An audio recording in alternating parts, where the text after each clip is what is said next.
আসসালামু আলাইকুম সুপ্রিয় পঞ্চম শ্রেণীর শিক্ষার্থীরা, আশা করি তোমরা সকলেই ভালো আছো। আজকে তোমাদের জন্য একটি গণিত প্রশ্ন নিয়ে এসেছি। তোমরা অনেকে আমাকে রিকোয়েস্ট করছিলে একটি গণিত প্রশ্ন ইউটিউবে আপলোড করার জন্য।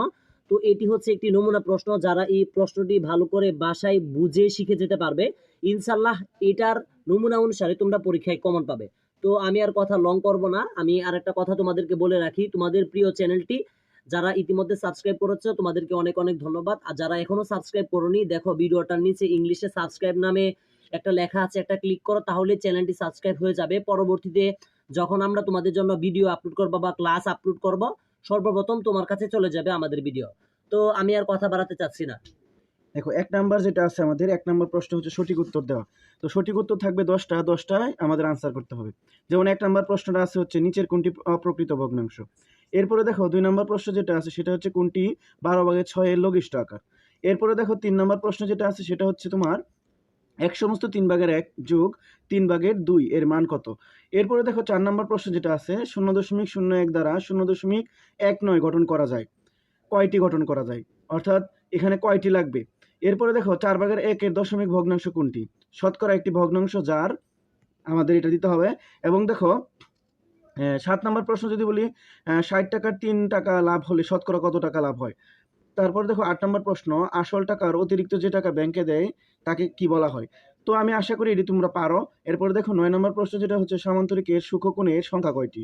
10 নম্বর প্রশ্ন হচ্ছে রম্বসের একটি কর্ণ 60 ডিগ্রি হলে এর বিপরীত কোণের মান কত। এরপরে দেখো আমি আশা করি তোমাদের যে এমসিকিউগুলো বলেছি এইগুলো যদি তোমরা ভালো করে বুঝে বুঝে পড়তে পারো, তোমাদের বইয়ের সবগুলো এগুলো তোমাদের বইয়ে আছে, পঞ্চম শ্রেণীর বইয়ে আছে, তোমরা এগুলা দেখে নিবে। আমি আশা করি তোমরা এটা পারো। আমি এখন এত বাড়াতে চাচ্ছি না, আমি শুধু তোমাদেরকে প্রশ্নগুলো বলে দিচ্ছি। এরপরে দেখো 7 নাম্বার যে প্রশ্নটা 2 নাম্বার যে প্রশ্নটা আছে সেটা হচ্ছে শূন্যস্থান পূরণ।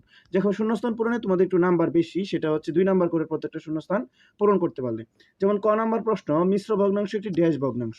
এরপরে দেখো খ নাম্বার প্রশ্ন হচ্ছে ড্যাশ অর্থাৎ শূন্যস্থানটি 0.1 দ্বারা 0.26 গঠন করা যায়, অর্থাৎ কতটি 0.1 দ্বারা।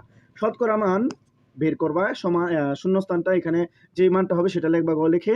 এরপরে দেখো 25 মিটার ও 50 লিটারের কত পার্সেন্ট, 25 লিটার 50 লিটারের কত পার্সেন্ট। এরপরে দেখো রম্বসের বাহুগুলো পরস্পর ড্যাশ। এরপরে আমি যদি 3 নাম্বার প্রশ্ন বলি সংক্ষেপে উত্তর দাও। ক নাম্বার প্রকৃত ভগ্নাংশ কাকে বলে। এরপরে দেখো হচ্ছে তোমার খ নাম্বার প্রকৃত অপ্রকৃত ভগ্নাংশের মধ্যে একটি বড় ভগ্নাংশ বের করো। কোনটি বড় ভগ্নাংশ। 1 সহস্রাংশ সমান কত, বা কতটি 0.1 নিয়ে 1.37 ঘটিত হয়। 2.14 ও 3.46 এর যোগফল কত। চ নাম্বার যদি বলি শতকরা প্রকাশের প্রতীক কি। আসল ইন্টু মুনাফার হার ইকুয়াল টু ক হোয়াট, মানে ক এর মান কত হবে। ক সমান আমরা কি বলবো, আসল ইন্টু মুনাফার হার দিলে আমাদের কি আসে। এরপরে দেখো আসল ইন্টু মুনাফার হার যদি দিই তাহলে মুনাফাটা এসে যাবে, ঠিক আছে। এরপরে দেখো বর্গীয় জ নাম্বার যেটা হয় কখন লাভ হয়। ঝ নাম্বার যদি বলি আয়তের প্রতিটি কোণের পরিমাণ কত। এরপরে যদি বলি সামান্তরিক কর্ণগুলো কিরূপ। তো আমি আশা করি উপরে তোমাদের যে ঠিক চিহ্ন এবং হচ্ছে শূন্যস্থান এবং সংক্ষিপ্ত প্রশ্ন যে প্রশ্নগুলো বলা হয়েছে এগুলো যদি তোমরা ভালো করে পড়তে পারো তাহলে তোমাদের পরীক্ষাটা ইনশাল্লাহ ভালো হবে। এরপরে দেখো আমি পরবর্তীতে যদি যাই 4 নম্বর প্রশ্ন যদি একটু দেখাই। দেখো 4 নম্বর প্রশ্নে প্রথমে দেওয়া আছে যে কোনো 2টি প্রশ্নের উত্তর দিতে হবে। এখানে 3টি প্রশ্ন থাকবে, তোমার 2টি প্রশ্ন দিতে হবে। যেমন ক নম্বর প্রশ্ন যেটা আছে প্রথমেই, তো রাকিব দোকান থেকে 4/7 কেজি চিনি, 5/1 কেজি ডাল এবং 2/2 কেজি ময়দা কিনলো। সে কোন পণ্যটি বেশি ক্রয় করলো এবং মোট কত কেজি পণ্য ক্রয় করলো। তো এটা যদি তুমি আনসার করো তাহলে এখানে 6 নম্বর এই রিলেটেড তোমাদের প্রশ্ন থাকবে ভগ্নাংশে। এরপরে দেখো খ নম্বর প্রশ্ন, রাশিদ একটি বৃত্তের 5/1 অংশ লাল, 2/1 অংশ সবুজ এবং 6/1 অংশ হলুদ রং করলো। সে মোট কতটুকু অংশ রং করলো এবং কতটুকু অংশ অবশিষ্ট রাখলো। যদি তুমি এটা দাও তাহলে এখানে 6 নম্বর। এরপরে দেখো 3 নম্বর যেটা গ, এটা হচ্ছে কাঠামোবদ্ধ প্রশ্নের মধ্যে দেওয়া হয়েছে। এখানে দেখো জাহিদ একটি বৃত্তের 3/1 অংশ লাল, 2/1 অংশ সবুজ এবং 8/1 অংশ হলুদ রং করলো।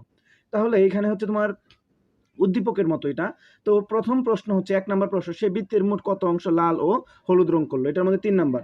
এরপরে দেখো 2 নম্বর যেটা আছে ওই উদ্দীপক দিয়ে সে বৃত্তের কত অংশ রং বাকি রাখলো, এটার মধ্যে 3 নম্বর। এই হলো টোটাল 6 নম্বর। তো আমি আশা করি তোমরা এটা বুঝতে পেরেছো 4 নম্বরে কিরকম প্রশ্ন থাকতে পারে।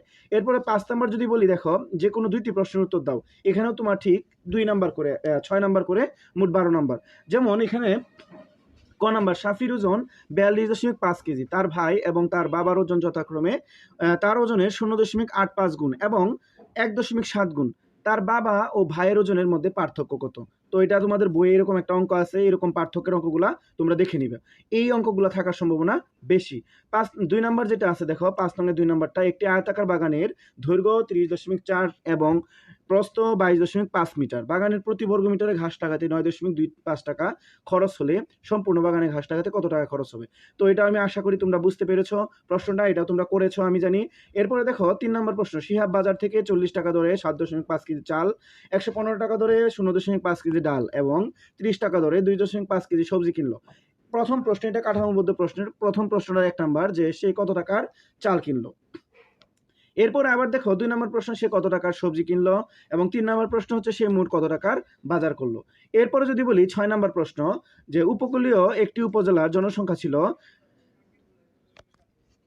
দেখো এখানে একক দশক শতক হাজার ওজন, একক দশক শতক ওজন ৭৬,৩৫০ জন। সমুদ্র উপকূলের পানির উচ্চতা বৃদ্ধির কারণে 4% মানুষ অন্যত্র চলে গেল। বর্তমানে ওই উপজেলার সংখ্যা কত? অথবা 50টা, তুমি এখান থেকে একটা প্রশ্ন দিতে পারো, 6 নম্বরের এই প্রথমটা দিতে পারো অথবা দ্বিতীয়টা দিতে পারো। অথবা 50 টাকা ধরে 25টি খাতা কিনে 8% লাভে বিক্রি করা হলে একটি খাতার মূল্য যদি যদি 6% ক্ষতিতে, এখানে একটু টাইপিং মিস্টেক, তো এখানে 6% ক্ষতিতে যদি বলা হয় তাহলে হবে 25টি খাতার মূল্য কত হবে সেটাও বের করতে হবে। এইগুলো হচ্ছে 3 করে।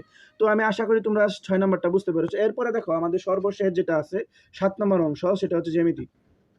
তো জ্যামিতি থেকে তোমাদের 2টা দিতে হবে, এখানে 2টাই দেওয়া আছে, এই 2টা দিতে হবে এবং প্রত্যেকটার মধ্যে 5 নাম্বার করে।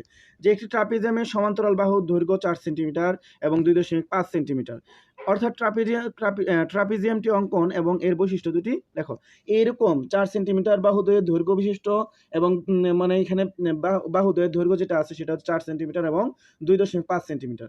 এই ট্রাপিজিয়ামটি অঙ্কন এবং এর 2টি বৈশিষ্ট্য লিখলে আমাদের এটার আনসার হয়ে যাবে। আর এটা করতে পারলে আমাদের 5 নাম্বার দিয়ে দিবে। এরপর দেখো খ নাম্বার প্রশ্ন যেটা আছে, একটি বৃত্তের কেন্দ্রগামী যে এর অর্ধেক 2 সেন্টিমিটার, অর্থাৎ কেন্দ্রগামী যে হবে 2 সেন্টিমিটার, এটা হচ্ছে উদ্দীপকটা। 1 নাম্বার, বৃত্তটি আঁকো, বিবরণ আবশ্যক, এখানে একটা বিবরণ দিতেই হবে।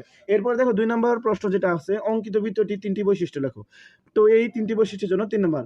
তো আমি আশা করি তোমাদের আজকে যে প্রশ্নটা দেওয়া হয়েছে এখানে, এই যে প্রশ্ন নমুনা প্রশ্নটা, এই প্রশ্ন অনুসারে যদি তোমরা পড়ে যেতে পারো, আমি আশা করি এখান থেকে কমন আসবে এবং তোমরা কি পরীক্ষাটাও ভালো করে দিতে পারবে।